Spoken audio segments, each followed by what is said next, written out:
नमस्कार दोस्तों, मेरा नाम है राकेश और आज हम चर्चा करेंगे रामधारी सिंह दिनकर की कविता रश्मि रथी के द्वितीय सरक के बारे में। गाथा है रश्मि रथी की, किरणों के रथ पर सवार महानायक कर्ण की।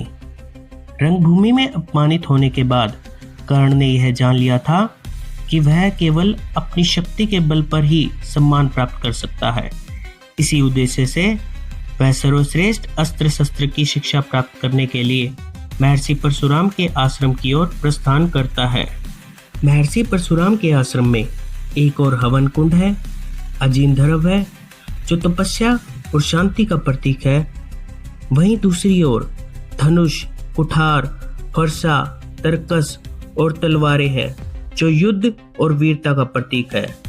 यह तप और शक्ति का अनोखा मेल है जो स्वयं गुरु परशुराम के व्यक्तित्व को दर्शाता है। यह युद्ध शिविर एवं तपोभूमि का अद्भुत संगम है। कर्ण जानता था कि गुरु द्रोण ने उसे सूत पुत्र मानकर शिक्षा देने से मना कर दिया था और परशुराम केवल ब्राह्मणों को ही शिक्षा देते हैं। इसलिए उच्च शिक्षा प्राप्त करने की चाह में गुरु परशुराम के सामने वह स्वयं को ब्राह्मण पुत्र बताता है। गुरु परशुराम कर्ण के तेज से प्रभावित होते हैं और उन्हें अपना शिष्य स्वीकार करते हैं।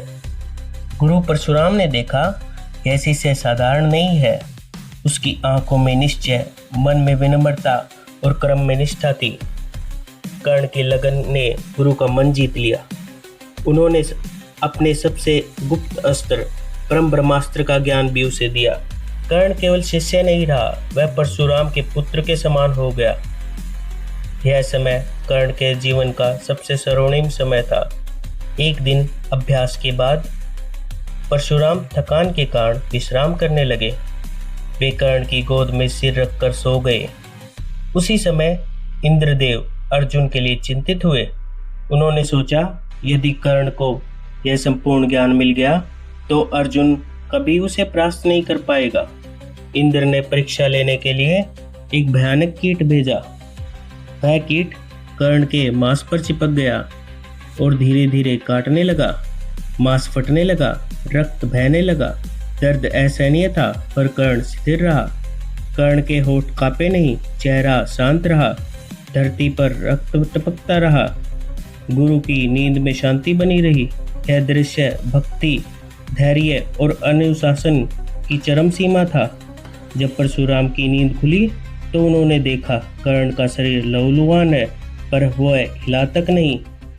वे आश्चर्यचकित होकर बोले, इतनी पीड़ा सहना किसी ब्राह्मण के बस की बात नहीं। सच कहो तुम कौन हो? कर्ण मौन रहा पर गुरु की दृष्टि सच्चाई छिप न सकी। उसकी आंखों से आंसू बह निकले। गुरुदेव, मैं ब्राह्मण नहीं हूँ, मैं सूत पुत्र हूँ, पर मेरी भक्ति सच्ची थी। केवल ज्ञान पाने की लालसा थी। परशुराम का चेहरा क्रोध से दहक उठा। उन्होंने कहा, मान लिया था पुत्र, इससे प्राणदान तो देता हूँ, पर अपनी विद्या का अंतिम चरम तेज हर लेता हूँ। सिखलाया ब्रह्मास्त्र तुझे जो, काम नहीं वह आएगा। है यह मेरा शाप, समय पर उसे भी तू भूल जाएगा। कर्ण ने इस शाप को सिर झुकाकर स्वीकार किया। मेरा अपराध क्षमा करें।